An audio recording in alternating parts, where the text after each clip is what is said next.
Pichincha Universal, generando noticias.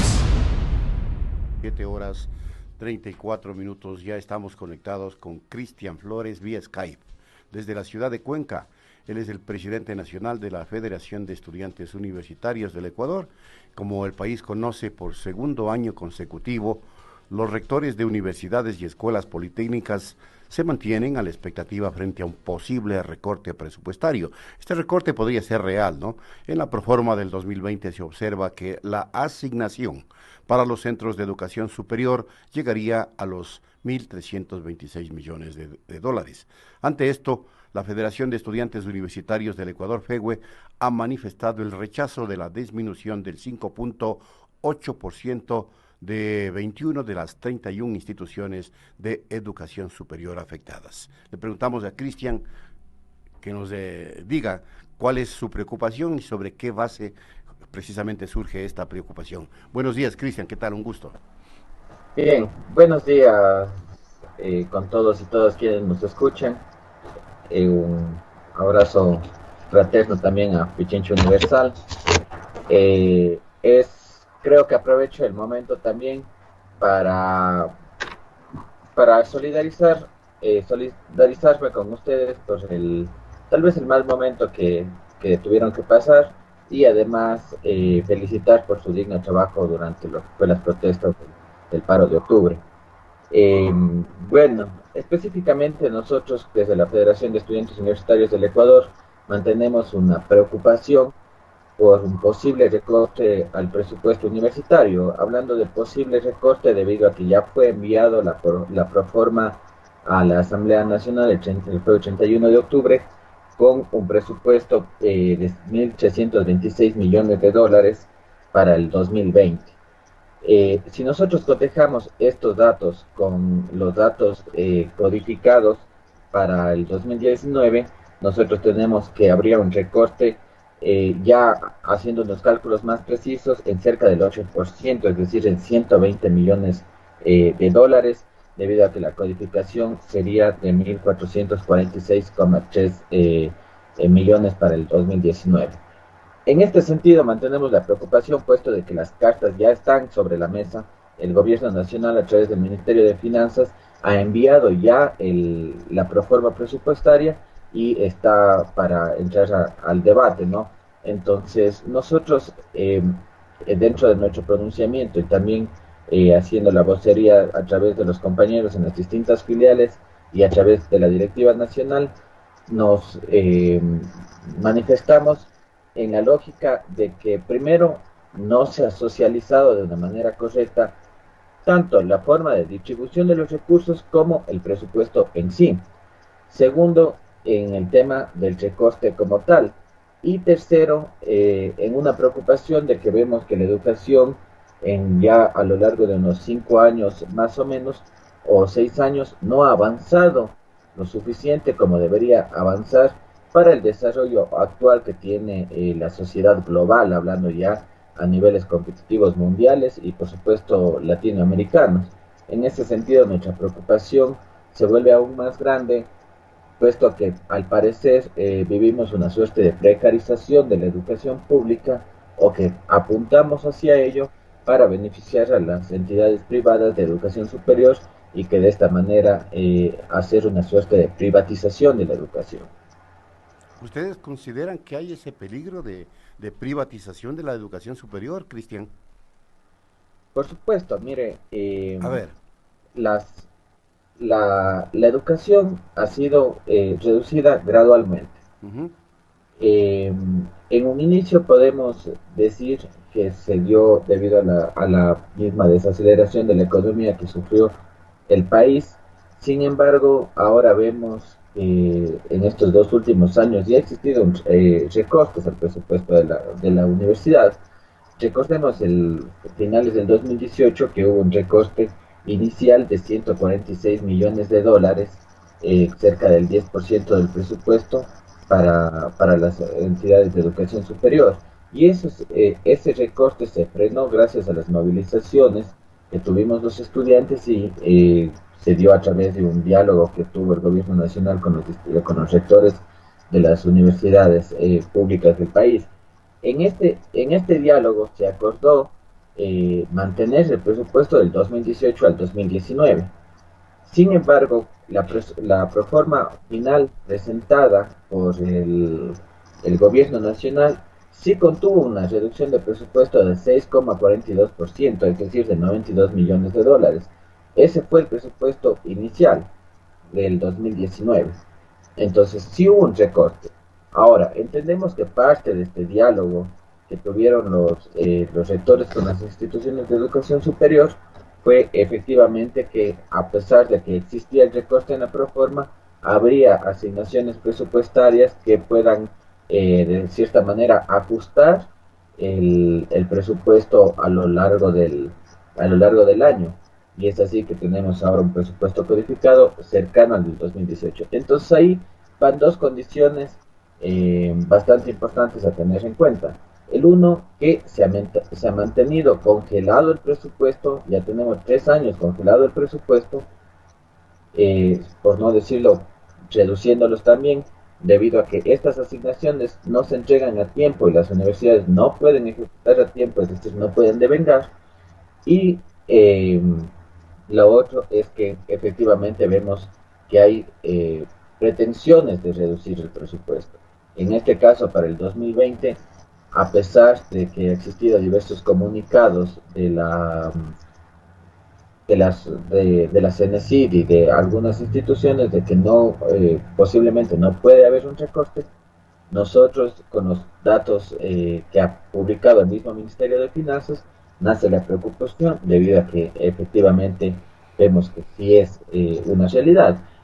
Entonces, ¿esto a qué nos lleva? Nos lleva a que si existe menos dinero, existen menos cupos para la institución de educación superior, porque no tenemos infraestructura, porque no tenemos aulas, porque no tenemos dinero para pagar a docentes. Entonces, efectivamente, los estudiantes, los jóvenes, que ahora son más o que aumentan gradualmente, tendrán que acceder a las instituciones de educación privada. Uh-huh. Quienes no tengan, tienen que endeudarse a plazos de 10 años, 12 años con intereses, así sean intereses bajos. Si nosotros le sumamos los 12 años que son de intereses, resultan siendo también bastante caros.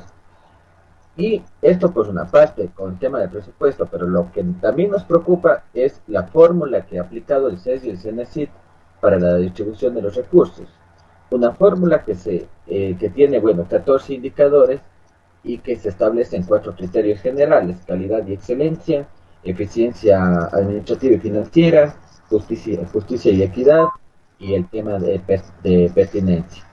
Pero de estos indicadores hay una suerte de confusión, puesto de que ponen este grupo de justicia y equidad como que para equiparar las universidades que están en las periferias y no distribuir todo el recurso a las centrales.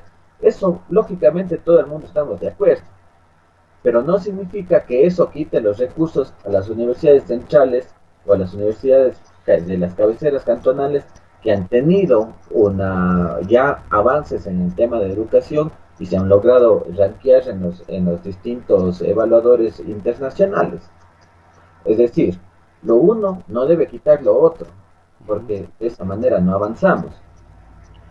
Y lo que más nos preocupa es que en calidad y excelencia, por ejemplo, se eliminen marcadores académicos como el grado de los docentes con maestrías o PhD, se reduzca el porcentaje de publicaciones científicas con relevancia y se aumente a cerca del 55% de esta calificación lo que son tasas de matriculación, tasas de variación de la matriculación y el tema de oferta académica. ¿Eso qué nos dice? Nos dice que el mensaje del gobierno nacional es de que simplemente por una medida popular, populista, no necesariamente responsable, se aumenten los cupos a diestra y siniestra sin que esto implique necesariamente que los estudiantes van a tener calidad educativa. Cuando hablamos de todos estos factores, estamos hablando entonces de una precarización de la educación superior que apunta, tal vez a mediano y largo plazo, a una privatización, y eso es algo que nosotros debemos tal vez frenar a tiempo también. Correcto, Cristian. ¿Cuál es la dinámica que tiene en las autoridades económicas en conjunto con las universidades para la aprobación de los presupuestos? Porque ustedes están cuestionando la poca socialización que han tenido las entidades gubernamentales, en especial el CNECID y el Ministerio de Finanzas, para dar a conocer los posibles ajustes que se hacen a la educación superior en la proforma presupuestaria. Mire, entiendo que las instituciones de educación superior a través de las autoridades han tenido diversos espacios de encuentro. Además, recordemos que también existe dentro de la Ley Orgánica de Educación Superior justamente la Asamblea de Universidades, que cuentan con los espacios de en su gran mayoría, los rectores. Ujú. Y estos son parte del CES. Sin embargo, yo creo que en este sentido es necesario que la socialización sea más amplia y además recoja a los partícipes más fundamentales de la educación superior, los alumnos y los docentes.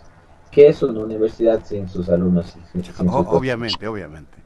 Entonces, en ese sentido, de nuestra parte, como gremio estudiantil, no hemos tenido tal vez invitaciones a este tipo de diálogos para escuchar de primera mano.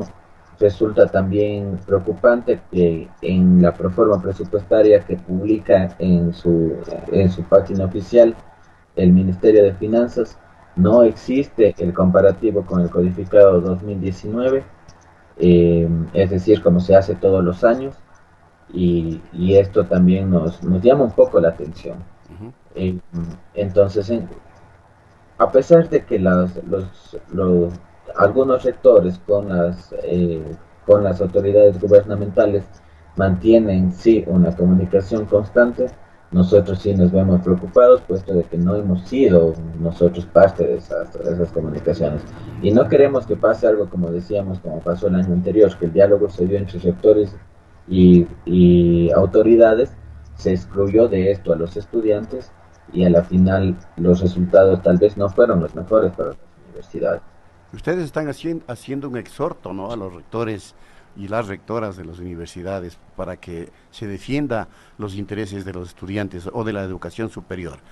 ¿Nos reitera ese exhorto, Cristian?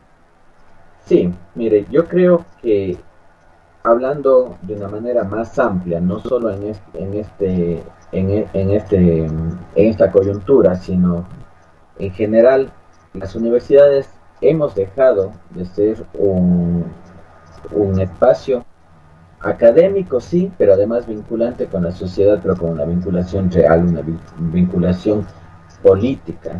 En ese sentido, los rectores han empezado a ver la universidad como, por decirle en un ejemplo, una industria. No todos, hay muchas excepciones, pero sí una cantidad considerable de rectores y que han visto la universidad como una industria en la cual se la maneja de una manera, pueda ser técnica, si quiere llamarlo así, pero no necesariamente vinculante al estudiante y vinculante al profesor y sobre todo vinculante a la realidad ecuatoriana. En ese sentido nosotros afirmamos y hacemos este llamado, este exhorto a los rectores a que efectivamente velemos por la educación superior, Ujú. que Ahora, velemos sí, por los estudiantes que necesitan más cupos. una cuestión última. La pelota está en la cancha de la Asamblea Nacional. ¿Prevén ustedes tal vez algún tipo de movilización a la Asamblea Nacional para justamente pedir que desde allí se evite el recorte presupuestario? Mire, efectivamente nosotros en este momento nos encontramos en comunicación constante con todas las filiales y con todos los estudiantes, los dirigentes de las diversas universidades. No descartamos la posibilidad de una movilización a los exteriores de la Asamblea Nacional, una movilización nacional, así como movilizaciones en el territorio. Pero sí es importante también que el gobierno escuche primeramente los pronunciamientos. Nosotros no logramos entender cómo es que nosotros nos damos nuestra predisposición al diálogo, a los espacios abiertos, a los espacios que además podamos eh, poner nuestras propuestas y tengamos que necesariamente ir obligados por no ser escuchados a las calles. Entonces, en este momento es un primer llamado a las autoridades, tanto de la Asamblea Nacional, a la Comisión de Educación, al mismo CENESID, a que nos expliquen cómo ha sido la fórmula de esta propuesta para la Proforma 2020 y también a la Asamblea Nacional para saber cuáles son las intenciones de la Asamblea Nacional para la aprobación de la Proforma 2020. Pero de ser necesario nosotros, y no ser escuchados, sobre todo nos veremos obligados a salir pacíficamente, aclarando eso sí, a las calles, como no, a los lugares que determinemos estratégicos para las movilizaciones. Correcto, gracias a Cristian Flores, presidente nacional de la Federación de Estudiantes Universitarios del Ecuador, quienes pues están preocupados por este recorte de aproximadamente 120 millones de dólares que contiene la proforma presupuestaria del año 2020. 7:50, luego de la pausa, Augusto Tandazo en los estudios de Pichincha Universal. Pichincha Universal. Aquí se escuchan bien las noticias.